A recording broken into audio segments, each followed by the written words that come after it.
tunia isedi wa ka de chu hi ale Google AdSense account chi ipzia iseino mo poi mo ham ti ale YouTube hi han Google a sum ho no mo dinga sum ho lu na platform khat hi in hichi nading hin account si mangai jin ti chu ei ma mail Gmail ai lo le email ti pen wa ko na ki sim the hi si hi Google AdSense account in ai lo le Google AdSense tin type leo han hong do jeng ding hi in si phat le hin sunga ei ma details so chu fi la hele si chu set up chu ki bol le account chu ki nei jeng hi ai wang in apin hi bang le hong thong the ji point poster service ki su lo ji jong hin tin chi ja chu ei man manual a chi eka pin hi request vel thum chan ki bol the hi in vel thum chan na mu lo wa hi ale na bol di dan step them khat hom hi in chi chu tu nai sei di win pha ka sain aji chu YouTube hi mi atam zoi ni ho jong sum ho na volume ta win ai wanga chi hi pin hin na nei lo wa le na sum chu jong le na la do thei lo ding hin chi ja chu tu ni a hi hi chi pin hung lo ta zong le hi sum chu hi mu chu la do thei na ding a hi minimum threshold amount alhin pha le la do thei na ding a chu poi mo hi chi ja chu chi na veo te chi hi ke account hi ta in posalin hung tha pi lo pha na hi to ai ken jong hi manual la ka bol angai ta in se chan len learn more ti man chen lut leo han chi window hung do ding hin tor su noi langa tor su le han chalaya pin troubleshoot targetin na chalai la la khat nan chalaya him question the one ga don put leo han chilahin yes tiutin aban ani nine have you received your pin no tiutin na che vel thum chani thot wa he aman hung thong lo hin chi ya chu ki monai lo hin chi ya chon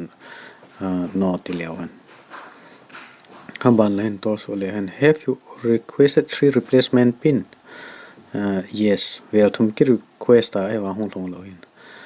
ale tu hin hanwa ya please contact us sil he lut leo han cha window khan hong do ding chalaya hi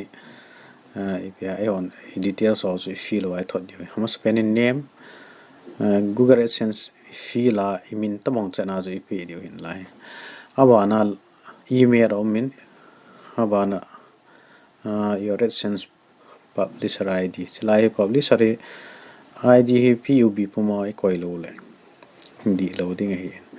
ja cha pap cha le la ya ai card khat upload nga jin chi ai card to hin na Google AdSense na create na chalaya amin to chun address to chun ke ba nga jin government issue ai card khat bo hi the na bank account statement hi ham telephone bill ham fill up so tan tu le submit bol lew han hi submit he ta in tu a he chin 24 hours 40 hours alai ki tin na chala ki ji tum zan he wanga chu i chan chat ala chu ke the in pi chei jong le phat lu ne tin abang khat lawang chan instant in jong aki hi thei ji ti jong ke ka ja in ai lam ko chu check ngo tin tu hin ka Gmail la ka chiu te Gmail lu na hong tai na chi AdSense ten AdSense support ti hong men chila hin lu leo han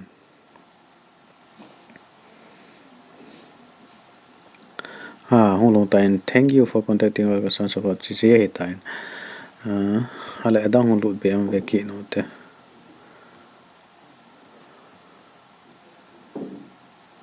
tha khan hong lu pe na to tele instant na mo an bolo ti na tain silai hi okay chi sima le activate tai na account pe no so activate he tai vel thum chan I thot na chu amon pin an sen hlung wa hi le ei pin chu intela chitele active de hi tu a hiam hon dairang an bolo he ta an chi ya chu kai account he tu a activate he tai sum ka ni si chu ka bank account ana amount direct transfer na bodu silang hun nium ki in option khat chu hi ale wire transfer hin wire transfer chu pdt nam ti ale amount direct ka account chu ana thot diu ta in a hi lo ale khat pen normal pen chu hi ale ama hon check in thot diu chi check ak chu ke man ka deposit na ka kila do ding hi chi chu wire transfer hi a bai zon la ye ti chu khat ba sang chun ai chu ema ka to ding lom tu lai chu sum jong za na online ngana ki jang tam zo ki jang the hi ta in chi chu wire transfer e bol le gam changin pha chum zo ai ti chu ke ma ngai dan hi in hi chan chu hi tan tin hi ham te het thim lo a sei thing lo ho ma le comment section a jong setting an in sei the zo hi in akit le hin zoom thu sei jo tin ye chu zoom hi tu lai ki ha man hle nei wa man dan le ye chu tu lai ki ha man loi kha dei ji in hi to wang man dham epp umam ti ho them kha sei khom le wan pha ka sain technology lam ai lo le computer knowledge lang neu cha cha he ro hung kya blot jing de hi chi chi chun a henom a venom im kho wa le ke channel jang ni na subscribe pe win lang na ve ve ji le han pan te age pai